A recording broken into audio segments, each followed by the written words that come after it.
ఎటువంటి natural resources లేని United States super పవర్గా ఎదిగినప్పుడు సబ్ కాంటినెంట్ పెనిన్సులా కావాల్సిన దానికంటే ఎక్కువ సహజ వనరులు కలిగి ఉన్న ఇండియా 75 సంవత్సరాలుగా ఎందుకు ఇంకా డెవలపింగ్ కంట్రీగానే మిగిలిపోయింది?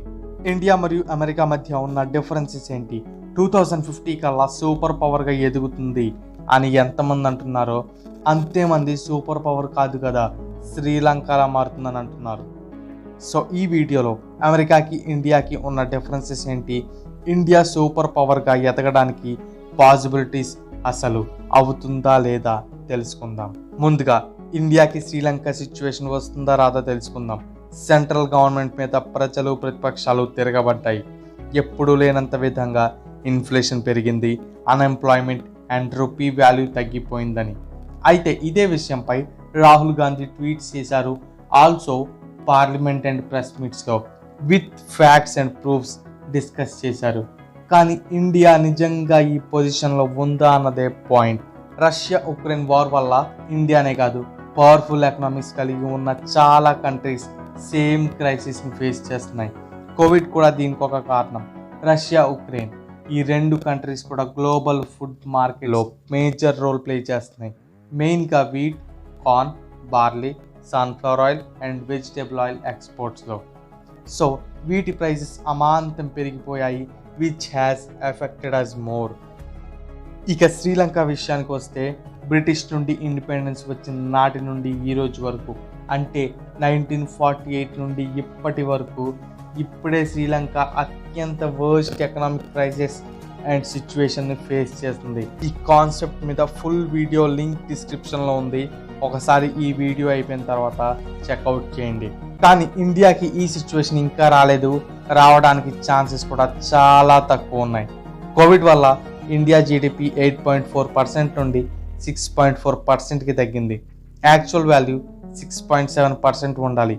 అయితే department of economic and social affairs reports ప్రకారం 2022లో ఇండియా జీడిపి 6.4% పెరుగుతుందని ఒక అంచనా వేసింది. అయితే ఈ డిపార్ట్మెంట్ యునైటెడ్ నేషన్స్కి సంబంధించినది. కానీ ఈ సిచ్యువేషన్లో ఉన్నప్పటికీ కూడా అబౌట్ $10 బిలియన్ జీడిపి కలిగి ఉన్న కంట్రీస్తో పోల్చుకుంటే India fastest growing economy in the world and India place వచ్చేసి టాప్లో 4th ప్లేస్. ఇండియాకి అమెరికాకి ఉన్న డిఫరెన్సెస్ ఏంటి? Point number 1, livelihood. ఈ విషయంలో ఇండియా అయితే బెటర్. ఆఫీసెస్, స్టోర్స్, పార్క్స్ ఇలా బేసిక్ నీడ్స్ అన్నీ కూడా చాలా దగ్గరగా ఉంటాయి. So cost and time save అవుతుంది. Whereas America we should spend more time and money cause of far distances. Number 2, work experience. మీరు స్టడీ, శాలరీ అండ్ సాటిస్ఫాక్షన్తో గ్రో అవ్వాలి అనుకుంటే ఇండియాలో వర్క్ చేయాలి.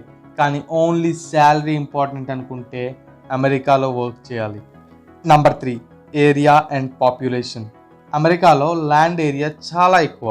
వాళ్ళకున్న ల్యాండ్ ఏరియాలో ఓన్లీ 1/4 పార్ట్ మాత్రమే పీపుల్ ఉంటారు. కానీ లేటెస్ట్ రిపోర్ట్స్ ప్రకారం చైనా పాపులేషన్ని ఇండియా ఎప్పుడో క్రాస్ చేసేసిందని ఒక అంచనాలో ఉన్నారు. సో మనకంటే వాళ్ళు ఎక్సెస్ కంఫర్ట్ జోన్లో ఉన్నారు. Point number 4, cost of living. అమెరికాతో పోల్చుకుంటే ఇక్కడ కాస్ట్ ఆఫ్ లివింగ్ చాలా తక్కువ. ఒక మనిషి రోజుకి కేవలం $67తో తన breakfast, lunch and dinner complete చేసేయచ్చు. Point number 5, education and health. ఈ రెండు విషయాల్లో ఇండియా ఈజ్ మోర్ ఎక్స్పెన్సివ్. చదువుకోవడానికి, ప్రాణాలు కాపాడుకోవడానికి కూడా ఇండియాలో ఎక్కువ ఖర్చు చేయాలి.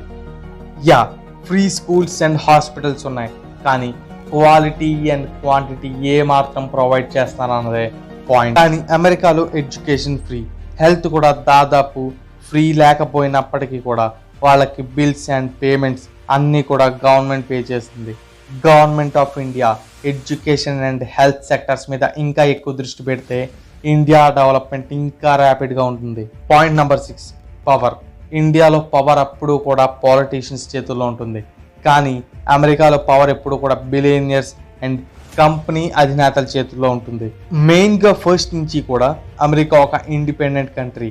కానీ ఇండియా విషయానికి వస్తే నాటి రాజుల నాటి నుండి నేటి పాలిటీషియన్స్ దాకా ఎవరికి ఎంత కావాలో వాళ్ళు దోచుకున్నారు. నాటి గ్రంథాలు, డైమండ్స్, ట్రెజర్స్ నుండి నేటి ఫ్రీడమ్ దాకా ప్రతిదీ నచ్చిన వాళ్ళు నచ్చినంత దోచుకున్నారు. మన final and main point, 2015 reports ప్రకారం ఇండియా జీడిపి గ్రోత్ 5% ఉంది. అదే కాకుండా పొటెన్షియల్ సూపర్ పవర్ కంట్రీస్లో ఇండియా ఒకటిగా ఉంది. 2050కి ఇండియా గ్యారంటీ వరల్డ్ని లీడ్ చేస్తుంది. మీరు ఈ డిఫరెన్స్ 2030 నుండి గమనించవచ్చు. అంటే ఇంకో 8 years వెయిట్ చేయాలి.